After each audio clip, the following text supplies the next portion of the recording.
This is the Aftermarket Radio Network.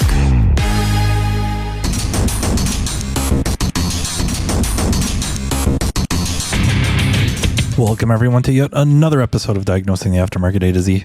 I'm Matt Fanslow, and get in your mouse and get out of here. That and more after a word from our sponsor, NAPA Autotech Training. Check out our NAPA Autotech Facebook page to find out the latest NAPA Autotech virtual class scheduled at a time that is convenient for you. Learn from the comfort of your home. All right, I got quite a few, I think, really good emails with good questions that I think are fit to discuss. So I just looked at them and felt like there's enough here for an episode and maybe worthwhile, especially with questions about more technical stuff, trying to see a need, fill a need. So the first question is, I'm looking to buy a new multimeter. What do you suggest? I got to tell you, my knee-jerk reaction at first was don't, but that's not exactly true. I don't know that I would purchase a dedicated DMM or digital multimeter.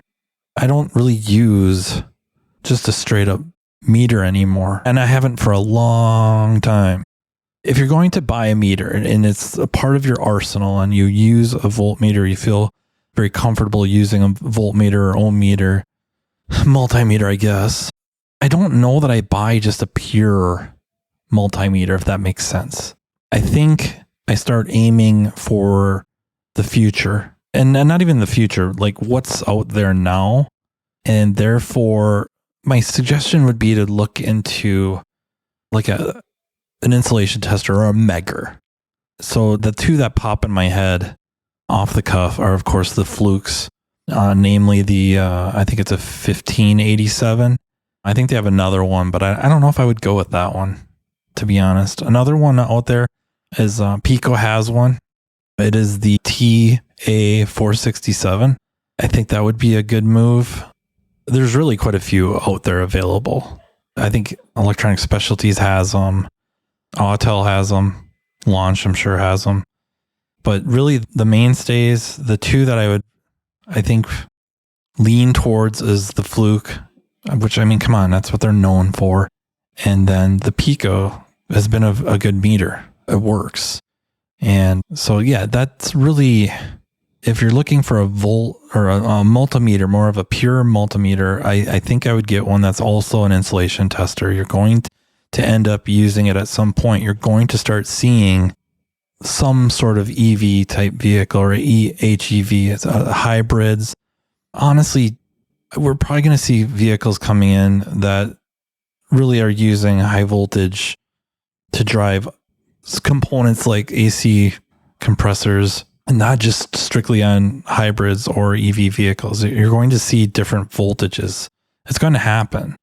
So it makes sense to have a tester that is kind of getting you ready for that. And honestly, you can hit a couple Thornton classes, and I think we're seeing them in more, I guess, advanced type of electrical classes where insulation meters are being used to test circuits just on our regular 12 volt system. So I think that's the smart move. It's probably more money than you're looking to spend, but it's also setting you up for the future. And I think, as I say maybe too often, and I'm too guilty of being a broken record, I don't know, but I think it's the truth. A lot of this, the shops should be providing or help subsidizing that. Yes, you could go buy a regular pure DMM, but to angle yourself for the future, maybe the shop would help with the purchase of a megger. If a megger is just not at all what you're after, then one of my very favorite meters is either the old Heritage Vantage or the Vantage Pro. You can maybe find some on trucks or ask your dealer. You might be able to find one that somebody's got that was traded in years ago and they can't get rid of it. Honestly, though, I see them up on Facebook Marketplace, diag.net. There's been some for sale, usually very reasonably priced. And now you're getting more than just a meter. You are definitely getting a multimeter. You're also getting a graphing meter and a fairly decent lab scope, especially with the Vantage Pro. The Vantage, as I talked about in another episode on listing off scopes, the screen doesn't lend itself well for real good scope functions, but as a graphing meter, it does perfectly well. Very capable. If you can get a Vantage Pro, great. The Vantage itself is not a big, huge, I guess technically it is a pretty huge step down, but as compared to most regular multimeters, it is not a step down at all. And then I think lastly, off the cuff, I think I would toss in the Curien. That is a pretty darn good multimeter that interfaces with your phone or a tablet through Bluetooth. I mean, what do you say? It's a good price. It works really well. Does graphing meter functions. It's got a couple of built-in type tests. So yeah, that would be also a good alternative than just a straight up multimeter, which I guess I don't want to sound so condescending. It's just, maybe it's just me and I'm missing out. I don't know. I just don't use a straight up meter. If I'm really going to measure the resistance of something, it is with a Vantage Pro, Curien, Pico with my resistance leads, or a megger. That's what I have. And I just have a really hard time recommending somebody invest a fair bit of money in just a straight up voltmeter or multimeter. I don't know. It doesn't sit well with me. So that's what I would recommend. The next question is, what is your process or strategy for electrical issues? That's a really vague question. And I don't mean that to be critical. It's vague. What does that mean? I think step one really is a wiring schematic. Even just locally, I see a lot of people just diving in to an electrical analysis to try to diagnose anything from just even headlights, tail lights, brake lights, to something more complex. They're just diving in with their power probe, with their meter, with their test lights. And if you're going in not knowing what's all involved, you're setting yourself up for, I guess, failure, or at least rabbit hole, just in thinking about the headlights and the taillights and stuff. If there's a module involved, the headlight might not be working, or the taillight or whatever. The light might not be working because the module is in like a self-protect type mode. It's just disabled the circuit, a code is set. One, I would say start with the wiring schematic to get a lay of the land. Then when you see that there's a module involved, now the scan tool's got to be involved. And that's becoming more and more of a thing, right? Almost, I don't want to say almost every, but it really is. A lot of electrical issues, you need to have your scan tool connected. You're going to be monitoring what you can with data. Like, sure, check for codes, but now I want to see what the module sees. And can I command certain things to work and narrow the issue down that way? Meaning, of course, the headlight or a power window, the driver's window doesn't move up and down. It's stuck up. All right, we could start ripping the door apart. Sure. Or we could just assume, and depending on what it is, maybe in all likelihood, checking the wires in the hinge area. But honestly, if you have a wiring schematic and you know that there's driver's door module involved, the body control module involved, now I can go in there with my scan tool, can go to that module, and now can I see the input? Does it know I'm even trying to run the window? And if it doesn't, can I use the scan tool bidirectional controls and command that window open or shut? Because if that works, that sends us in a little bit different direction. Now, granted, both probably could be broken wires in the door, okay, in the hinge area, right? That's an ultra common issue, at least something that I see a lot of, and doesn't seem to matter what car line it is. Mainly the driver's door, and then, of course, the passenger front door. I just feel like that process has to be, let me see what's all involved. Oh, wow, this is a throwback to the old days where there is no module involved. It's the switch does all the work. Now I can access the switch and do all my testing from there and get a really good lay of the land from that. Which direction am I going? It's not getting power, not getting ground. Okay, now maybe I'm ripping into the door hinge area. or going towards the motor. And, chances of wires being broken inside the door itself, pretty low unless we have signs of rodent type intrusions. But, that's a pretty hefty 1-2 punch, especially when applicable. The wiring schematic, of course, and then the scan tool. Using the scan tool to maybe not lead directly to the diagnosis, but narrowing that problem down, splitting the problem in half, sending me in one direction versus another. And then I guess my strategy is always to use the best tool to see what I need to see, if that makes sense, which I don't even know how much I like how I worded that. But if the signal is going to be something pulse width modulated, I'm probably not using a meter. I am going to be scoping that. I want to see that pulse train.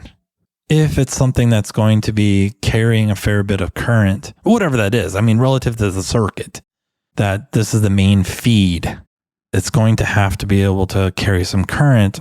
Again, I might not be using a meter or a scope because it's not going to load the circuit enough. And if the circuit's not working, I don't know that the circuit's being appropriately loaded.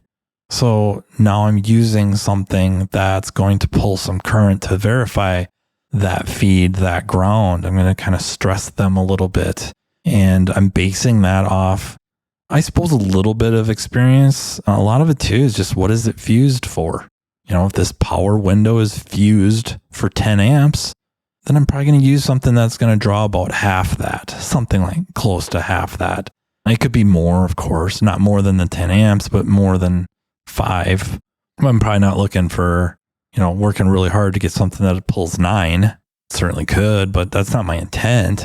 And so 5 amps, I'm probably using like a headlight.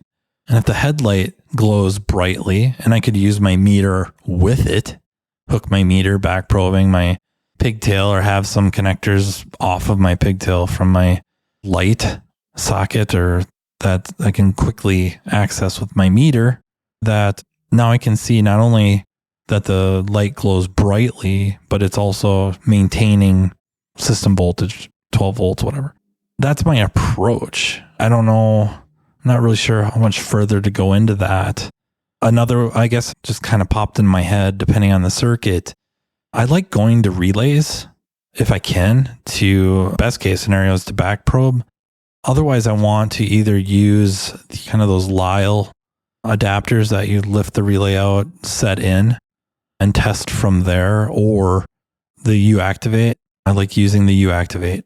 The reason I like relays typically is definitely they're on the control side. And so now I can monitor what the control side of the relay itself, as well as the output. It's just kind of a centralized area and good access for if I want to measure current, do any kind of current test, current ramping, if you will, to see what's being drawn. I guess I've always kind of liked that. It seems to me that it stems from some bugged cars in college for my third year involving a cooling fan. And I really liked being able to go to that relay and there, 4 wires, bang, bang, bang. And I kind of knew, well, the relay is not even being commanded on.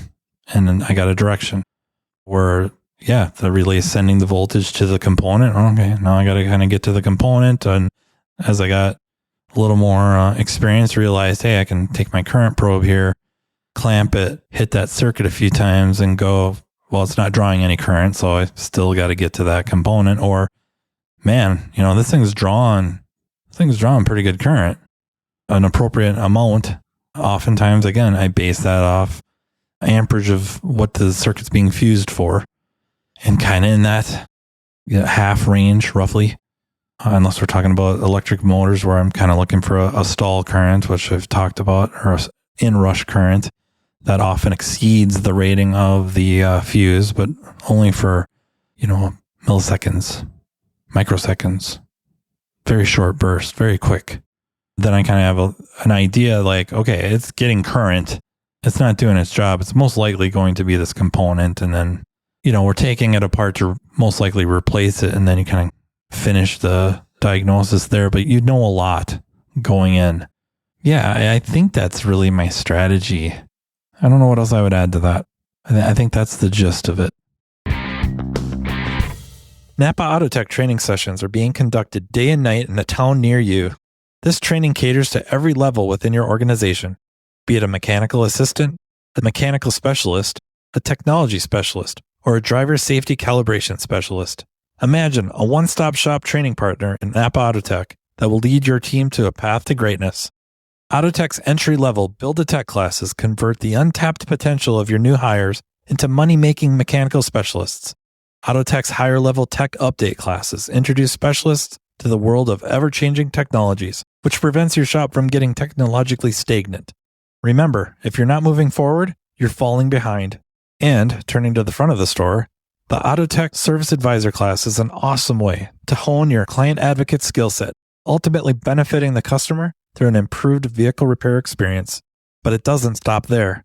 Imagine an electric vehicle class that takes your specialist well past the mundane, yet necessary safety topics. Well, it's here. Autotech's EV Ready training is a week-long curriculum that takes participants through a hands-on experience involving hybrids and electric vehicles. The session kicks off with the use of PPE and proper tooling while touching on required OSHA regulations. Then, the students dive into the lab vehicles to gain knowledge of the common high-voltage components on EV and hybrid vehicles and their function. Attendees will be taken on a path exposing them to different electric vehicle manufacturers to compare component form and location. Additionally, information about Level 1 and Level 2 charging systems will be included, along with a quick look at DC to DC charging. The operation and maintenance of subsystems are explored, including the different modes of Tesla operations, and so much more. So what are you waiting for? Commit to taking your business to the next level with NAPA Autotech training. The next question. Who is my 17th favorite trainer? Richard Velko. Yeah, and that's up. I mean, he's moving up. Next question.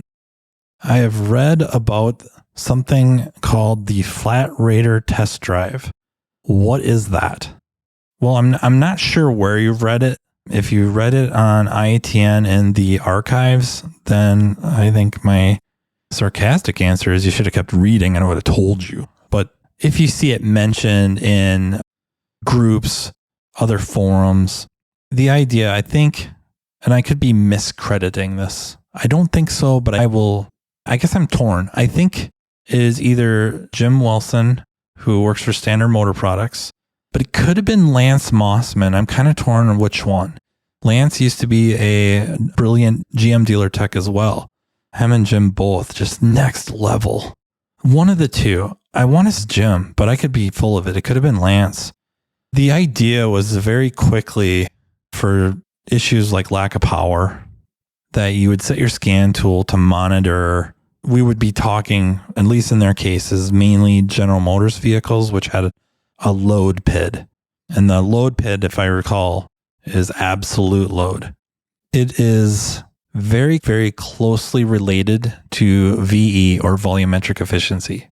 So you would pull up a few PIDs, probably RPM, although I don't know that you really had to, but you probably would.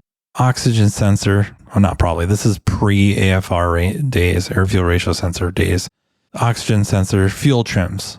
Depending on your GMs, it could have been integrator block learn, but really fuel trims, short-term, long-term fuel trims, mass airflow or MAP or both. Yeah, off the cuff, those are the heavy hitters. And you would, I suppose like throttle position sensor. And you would go and find a space where you could do a series of accelerations, and they are going to be very hard accelerations. Wide open throttle, near wide open throttle, and you're going to try to get a couple of 1-2 shifts. And you really wanted to watch all those PIDs. Probably not while you're driving it. You would make a couple of recordings. So even back then, way back then, Tech 2 did wonderful recordings. Take it back, upload it, review it. We could do the same thing with all of our scan tools now. Record it, go back for review. You really wanted to watch, if you're experiencing a lack of power, what was the oxygen sensor doing? Did it tank low? Did it tank, rail high? If it went low, you knew it was going lean. Then you could probably look at you could see what the load PID was. And over time, you would build up a bit of a database on an expected good load. And it might be, 85%, 90% was considered normal. If you had a mass airflow sensor PID giving you grams per second, you could kind of swag that around, this didn't really care so much about idle, but just to add a little bit, idle mass airflows would sit the grams per second kind of around what the liters were of the vehicle. So if the engine was a 3.8 liter at idle, you're probably seeing around 3.8, 4 grams a second, roughly. Could be a little bit more, maybe a little bit less. You would get a feel for it, because also we have to consider altitude and all that. So got to be careful when we're throwing these numbers out. And so I guess I almost need to preface it like ASE that this stuff is for sea level. So then we're talking about this wide open throttle pull.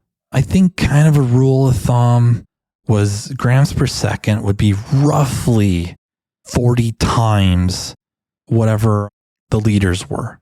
So, for math, the purposes of math, if this is a 5-liter engine, wide open throttle, you'd really want to see 200 grams per second, right? And that would ballpark you, and stuff when it was bad, it was usually really bad. It wasn't close. You weren't sitting there going like, oh, geez, 199? This has got a breathing problem?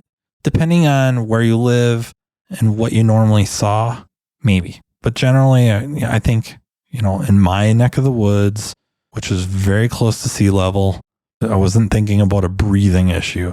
So if I had an oxygen sensor that just tanked lean, went very low voltage, but my load PID looked pretty decent, my mass airflow would then, of course, have to be pretty good if my load PID was good. But if I was glancing at it, it's right there. It's reading about what I would expect, close to that 1-2 shift. I'm not thinking about breathing issues. I'm thinking about fuel delivery. And that was really the essence of the flat rater test drive, or the flat rate test drive. If we reverse it, it was railed high. The oxygen sensor is railed rich, and it's not getting out of its own way. What does that load PID look like? Is it low? Okay, I have some sort of a restriction. And then I'm looking at, what did my map sensor do? How did that behave? Interestingly enough, like, you could watch your map sensor, and as I'm talking about this, I'm thinking about another PID they would add is the baro PID, the barometric pressure PID. And if you had like a restriction before the mass airflow sensor, so like a heavily restricted air filter, or I think what would happen was common was rags, somebody accidentally changing the air filter, cleaning stuff up, trying to do a good job. They accidentally left a rag in the air filter box, and it would happen before the mass airflow sensor. So, again, a lot of this was related to GM.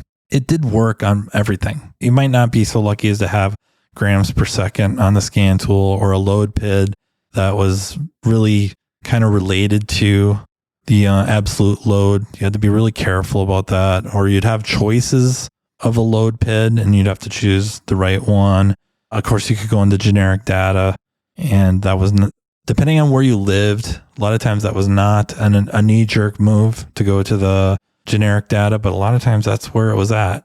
The information you needed to pull this off. But you would see this baro PID under load start dropping, meaning, and you could look at the map sensor and verify this, right? Under hard acceleration, pedal to the floor, getting close to that 1-2 shift, you're expecting your manifold pressure to be pretty close to atmospheric. So you'd have a map sensor voltage reading, or maybe vacuum reading, that would be very close to, voltage wise, very close to 4.5 volts, something like that. Vacuum would be, depending on how it's depicting it, right? You got to be careful. It could have been 0. It could have been even 15, right? We got to be careful depending on vehicle. And you would see it start dropping because you had a new throttle, and it wasn't the throttle plate anymore. It was whatever was restricting airflow up to, or up before, the mass airflow sensor. So that was pretty interesting. That would affect things. And of course, your catalytic converter restriction, or exhaust path restriction. So very quickly, you could get kind of a direction, right? Kind of like a couple episodes ago, I was talking about fuel trims. They can give you a direction. Flat rater test drive, put the car, or really the engine, stressed it in certain ways that while watching certain PIDs that I've rattled off, could give you a direction. Just like with the electrical stuff, the wiring schematic, the scan tool, testing at a centralized area if possible. It's giving you direction. So I guess I should have opened to this episode with some lyric from One Direction. I just don't know any of their songs. Sorry. I hope that explains what the flat rate test drive was. All right. The next question, a little not automotive related. What game are you playing right now? I am playing Elden Ring. I'm looking kind of forward to maybe playing this new Assassin's Creed Shadows. A little worried about it. Been kind of waiting for somebody to do a really good kind of ninja game. You know, after the Ghosts of Tsushima, I thought that would lend itself really well to a almost pure ninja type game. I don't know if this will be it or not. So I'm a little scared about it. And I see there is going to be a remaster of Days Gone, which is a terrific game involving freakers or zombies in a zombie apocalypse. Terrific game. The remaster, I don't know. I don't know if the graphics are going to be that much better. I'm sure they're not going to add too much content to the game itself, and the graphics aren't that bad, right? It's not like 8-bit or nothing. Last question I think will be, it's a lot of really good ones. The shop I'm working at is letting me do more and more drivability, but we only have one scan tool and I want to buy one for myself.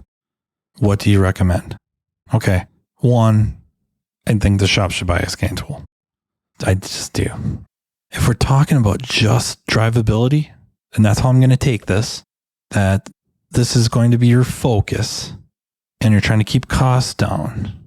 My knee jerk for drivability is HP tuners. No, not so you can tune the car. The scanner is really good. I think there's multiple episodes where I've mentioned HP tuners. I think it made my list, or at least honorable mention of favorite scan tools. The Sean's Automotive Diagnostic podcast, him and I have talked about it. You know what? For the cost, it's going to be a generic scan tool, but the ability to get that data and the refresh rate and how fast it samples, if you will, and some of the things you can do with charts and graphs make it quite powerful. I shouldn't say it doesn't seem to be, compared to other choices, as cost prohibitive. After that, I'm not sure how to approach it, in that we're talking about tech spending their own money. You want to get something decent for your money. So I have a bunch of ideas. Like, one is like the Top Scan from Topdon. Xtool has a offering as well. The Xtool AnyScan. They are basically, you're buying a dongle. It's interfacing with your phone or a tablet. And then after that, you know, can you pick up a used like Snap-on Solus Edge or even a Solus Pro? But really, I mean, you kind of want an Edge, I think. Solus Ultra, maybe not a Solus Pro. So more like a Solus Ultra, Solus Edge if you can. Can you pick up one of those guys for not a terrible amount of money? That will, of course, do generic data. Snap-on Graph's pretty good, although I don't know if it does graph quite as good as HP tuners, but the Solus would have more enhanced data, of course. It would be more of a full function scan tool, so that might be worth thinking about. And from there, it just starts, how much money do you want to spend? Like, what's your budget? Then we're starting to get into where we can get into more of the professional level Autels, Topdons, launches type stuff.